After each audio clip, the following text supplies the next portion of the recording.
হরে কৃষ্ণ, স্বাগত বন্ধুরা। তো বন্ধুরা, আজকেও আরেকটা খুব দারুণ টিপস নিয়ে এলাম। তো বন্ধুরা, দুল খেলার দিনে আমার এই স্টিলের বাটিটা কিন্তু ফুরে গেল ভুলবশত।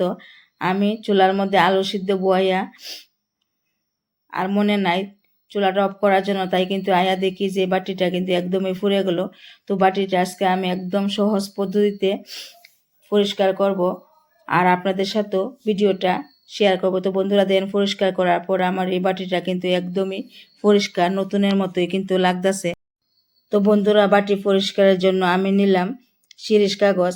এই শিরিষ কাগজ যে কোনো হার্ডওয়্যারের দোকানে গেলে পাওয়া যায় বন্ধুরা। এই শিরিষ কাগজ থেকে আমি একটা টুকরা কেটে নিলাম। আর নিলাম এখানে নিলাম চুন, অল্প পরিমাণে চুন নিলাম। এখন একটা ব্রাশ নিলাম, পুরনো ব্রাশ।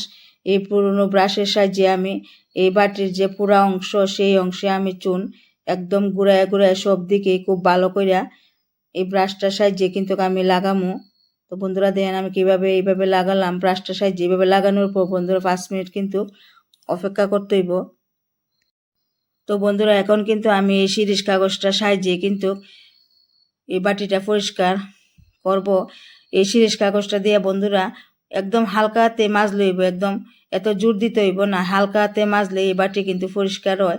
তো বন্ধুরা দেখেন, আমি অল্প মাজার পর বোঝা যাইতেছে কিন্তু কতটা যে পরিষ্কার হয়েছে। দেখুন, অল্প মাজার পরে বোঝা যাইতেছে বাটিটা কিন্তু পরিষ্কার হয়েছে। তো বন্ধুরা, আপনাদেরও যদি এরকমভাবে স্টিলের বাটি পড়ে যায় তো কিন্তু এইভাবে পরিষ্কার করে নেবেন। তো বন্ধুরা দেখুন, একদমই কিন্তু পরিষ্কার হইলো, ধোয়ার আগে বোঝা যাইতেছে। তখন আমি কিন্তু একটু ধুইয়া দেখাইতেছি। তো বন্ধুরা দেখেন, আমি কিন্তু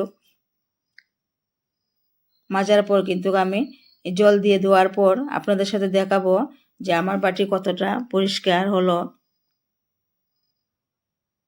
তো বন্ধুরা দেখুন, একদমই কিন্তু নতুন বাটির মতোই লাগতেছে, কত যে পরিষ্কার হইলো। তো বন্ধুরা দেখলেন তো, একদম সহজভাবে আমি কিন্তু পুরা অংশ তুলে নিলাম। তো বন্ধুরা, পেছনের এই অংশটা কিন্তু আমি পরিষ্কার করছি না, দেখানোর জন্য। তো এখন আমি আবার আগের পদ্ধতিতে পরিষ্কার করব। আবার ব্রাশটার সাহায্যে কিন্তু আমি এই চুন কিন্তু সব দিকে ঘুরাইয়া ঘুরাইয়া এইভাবে আমি লাগামো। তো বন্ধুরা, এইভাবে চুন লাগানোর পর কিন্তু আবার 5 মিনিট অপেক্ষা করতে হইব। তো বন্ধুরা, এখানে একটা কথা বলা দরকার, যাদের হাতে প্রবলেম আছে তারা কিন্তু অবশ্যই হাতে গ্লাভস পরে নেবেন।